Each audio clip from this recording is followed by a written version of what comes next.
Каждый первый четверг месяца в Государственном музее имени Абылхана Костеева проводится музыкальный вернисаж. Сегодня четверг, и в зале Западной Европы нас с вами ожидает 5-й век скрипки. Это культпоход. Здравствуйте! В центре внимания в этот вечер оказался альтист и скрипач Абылайхан Мейербеков и его инструмент работы итальянского мастера Франческо Бессолотти. Концертмейстером выступила мать музыканта, продюсер, музыковед и председатель фонда «Каркыт» Дана Мейербекова. Конферанс, как и всегда, осуществлял Юрий Петрович Аравин. Абылайхан Мейербеков, который дорос до того, что сегодня будет давать свой первый сольный концерт. И уникальность этого концерта заключается в том, что он будет играть и на скрипке, и на альте. Скрипач и альтист Абылайхан Мейербеков – потомственный музыкант, выпускник школы имени Куляш Байсеитовой и Кыргызской национальной консерватории, лауреат международных конкурсов в Италии, Румынии, Бельгии и России.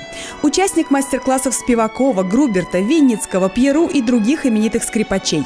Его старший брат-скрипач Ахан Мейербеков – солист Мариинского театра Санкт-Петербурга. Сегодняшний концерт, возможно, станет началом большого творческого пути именно как музыканта. И, возможно, сегодня Аблай подхватит эстафету своего брата. Надеюсь, что Аблай не уронит честь нашей фамилии Мейербекова и сегодня достойно продолжит традиции. В апреле проект «Музыкальный вернисаж», гости которого имеют возможность ознакомиться со всеми залами и выставками музея Костеева, а после кофе-брейка послушать музыку в уютной камерной обстановке, отметил год. Формат этот популярен, а жанры и коллективы представляют самые разные пласты высокой музыкальной культуры. Каждый вернисаж, он абсолютно уникальный. Всегда мы готовим какую-то интригу, какой-то сюрприз для наших уважаемых гостей, для гостей музея Костеева.